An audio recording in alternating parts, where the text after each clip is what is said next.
দিব্যশ্রী চ্যানেলে আপনাদের সকলকে স্বাগত।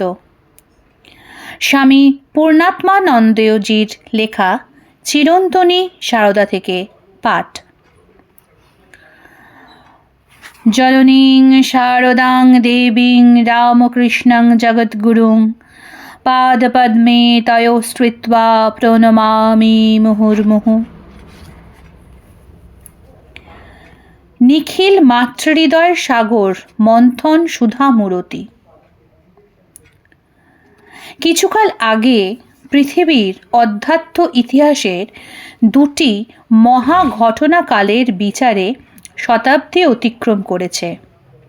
একটি বহুল পরিজ্ঞাত, তা হল শ্রীরামকৃষ্ণের তিরোধান, যা ঘটেছিল 1886 খ্রিস্টাব্দের 16ই আগস্ট। অপরটি বিশ্বপ্লাবী মাতৃস্নেহ বক্ষে ধারণ করে সারদা দেবীর আবির্ভাব, যার ব্যাপকতর সূচনা শ্রীরামকৃষ্ণের তিরোধানের মুহূর্ত থেকেই। তার এই আবির্ভাবের মধ্যে ছিল শ্রীরামকৃষ্ণের আকুতি ও সাধনার পরিপূর্তি। পৃথিবীর সকলের প্রতি ছিল শ্রীরামকৃষ্ণের মাতৃভাব, কিন্তু তার পুরুষ শরীরে সেই ভাবের বাঞ্ছিত বিকাশ সম্ভব ছিল না। তার জন্য প্রয়োজন ছিল সমতুল শক্তি সম্পন্ন আরেকটি বিগ্রহের। সেই বিগ্রহ সারদা দেবী। তাকে শ্রীরামকৃষ্ণ তার মাতৃভাব বিকাশের জন্যে রেখে গেলেন। পুরুষ শরীর ছাড়াও শ্রীরামকৃষ্ণের ক্ষেত্রে মাতৃভাব বিকাশের আরেকটি বাধা ছিল, তা তার জীবনের তীব্রতা। বর্তমান পৃথিবীর অধ্যাত্ম ইতিহাসে শ্রীরামকৃষ্ণ সূর্য সদৃশ ব্যক্তিত্ব। তার অসাধারণ তপস্যা, অভূতপূর্ব ত্যাগ, অলৌকিক জীবন এবং অপরিমেয় অধ্যাত্ম বিভূতি জগতের বিরাট বিস্ময়। এমনই সে মহাজীবনের প্রখর দ্যুতি বিচ্ছুরণ যে দৃষ্টিপাত করা মাত্র চোখ ধাঁধিয়ে যায়। সেই অগ্নিসংখ্যাস পুরুষ যখন স্থূল অর্থে বিদায় নিলেন, তখন জগতের অধ্যাত্ম গগন সূর্যহীন হয়ে গেল। সূর্যহীন হলেও সেখানে শূন্যতা সৃষ্টি হয়নি, কারণ আর এক রূপে তিনি তার স্থান গ্রহণ করেছিলেন। তার সেই দ্বিতীয় রূপটি সারদা দেবী। বাহ্য প্রকৃতিতে যখন দিনের শেষে পশ্চিম দিগন্তে সূর্য বিদায় গ্রহণ করেন, ঠিক তখনই পূর্ব দিগন্ত আলোকিত করে উদিত হন চন্দ্র। এখানেও তাই হলো। শ্রীরামকৃষ্ণ সূর্যের অন্তর্ধানের সঙ্গে সঙ্গে হল সারদা চন্দ্রের তিমির বিদার উদার অভ্যুদয়। কিন্তু এই চন্দ্রের উদয় এমন অনাড়ম্বর ছিল যে তৎক্ষণাৎ তার দিকে মুষ্টিমেয় দু চারজন ছাড়া কারো দৃষ্টি পড়েনি। বড় নীরবে, বড় ধীরে সারদা চন্দ্রের কিরণমালা বিস্তৃত হচ্ছিল। বড় নীরবে ঠিকই, বড় ধীরে যথার্থই, কিন্তু বড় নিশ্চিতভাবে তা পৃথিবীকে স্পর্শ করছিল, পৃথিবীকে সঞ্জীবিত করছিল। অশ্রুত, অলক্ষ্য, কিন্তু অব্যর্থ ফলপ্রসূ। যেমন শেষ রাত্রির শিশির সম্পাত। কখন তা ঘটে কেউ জানতে পারে না, কিন্তু জানতে না পারলেও, দেখতে না পেলেও তা তো ঘটনা, এবং তার প্রাণপদ স্পর্শেই তো তৃণ, গুল্ম, শস্যাদি পরিপুষ্ট হয়। গাছে গাছে পুষ্প বর্ণ গন্ধে সতেজ হয়ে ফুটে ওঠে।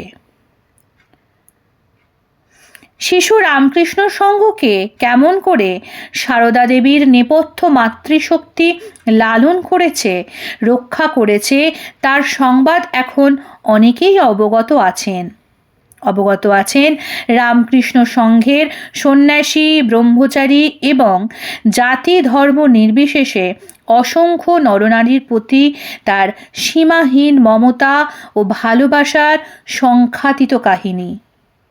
কিন্তু লীলা বিগ্রহ ত্যাগ করার পর সূক্ষ্ম দেহে এবং সূক্ষ্মভাবে দূর দূরান্তে দেশ দেশান্তরে শ্রীরামকৃষ্ণের বিশ্বপ্রেম ধারণের সেই নিজস্ব পাত্রটি কিভাবে অগণিত মানুষের হৃদয় আকর্ষণ করে চলেছে তার ইতিহাস আমরা কতটুকু জানি?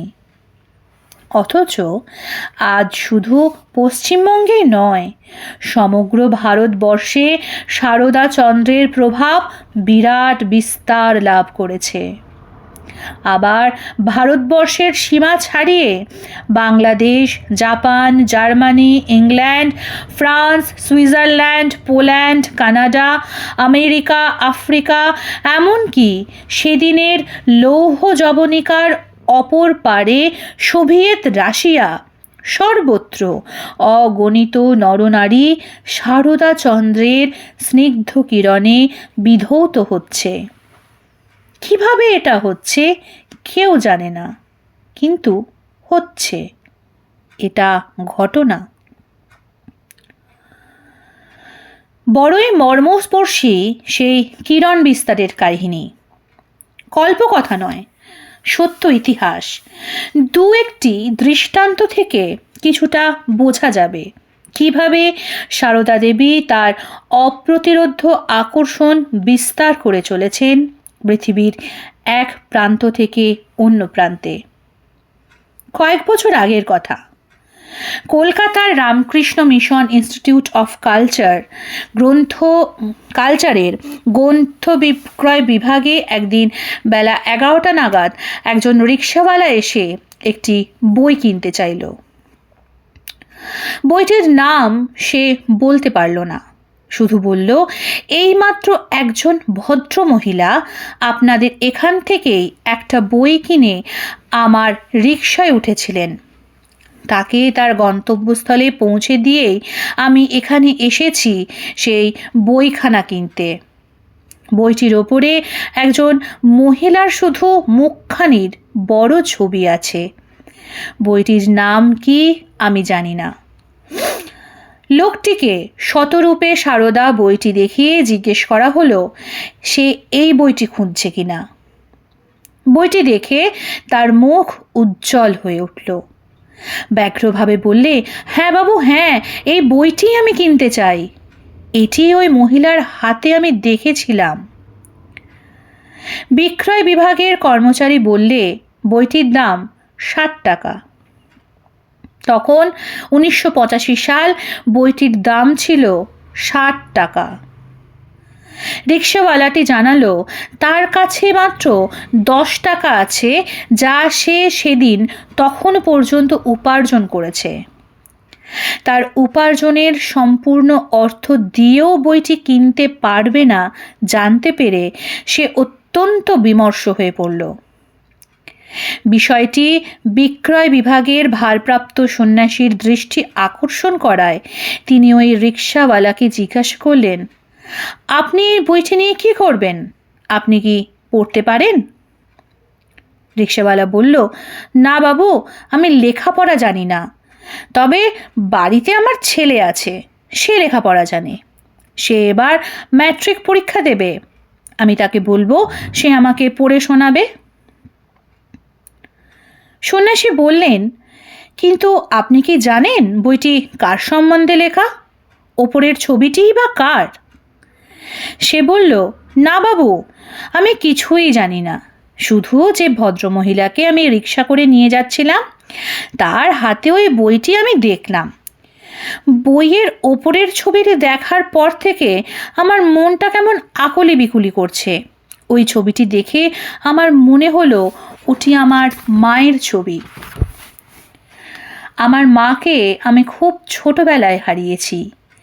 মা আমার কেমন দেখতে ছিল আমি জানি না, আমার মনে হলো ওই আমার মা, ওটি আমার নিজের মায়ের ছবি।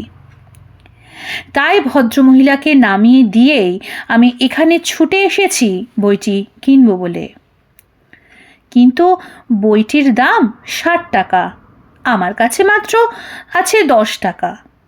বলতে বলতে লোকটি ঝরঝর করে কেঁদে ফেলল। সন্ন্যাসী তার কথায় এতই অভিভূত হয়ে পড়েছিলেন যে কয়েক মুহূর্ত তিনি কোনো কথা বলতে পারলেন না। তারপর তিনি লোকটিকে বললেন, ভাই, আপনাকে টাকা দিতে হবে না, বইটি আপনি এমনি নিয়ে যান। কিন্তু লোকটি বলল, বিনা পয়সায় আমার মায়ের বই কেন আমি নেব? আমার কাছে যা আছে তাই দেব আমি। তার মিনতিতে সন্ন্যাসী তার ওই 10টি টাকা নিতে বাধ্য হলেন। সন্ন্যাসী বইটির সঙ্গে তাকে তার মায়ের একখানি ছবিও উপহার দিলেন। বই ও ছবি পেয়ে লোকটির মুখে আনন্দ উপচে পড়ল যেন। তার 2 চোখ বেয়ে নামতে লাগলো অবিরল ধারা।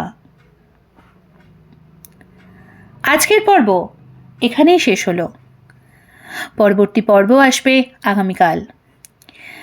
নমস্কার, সঙ্গে থাকুন, সুস্থ থাকুন, ভালো থাকুন। জয় ঠাকুর, জয় মা।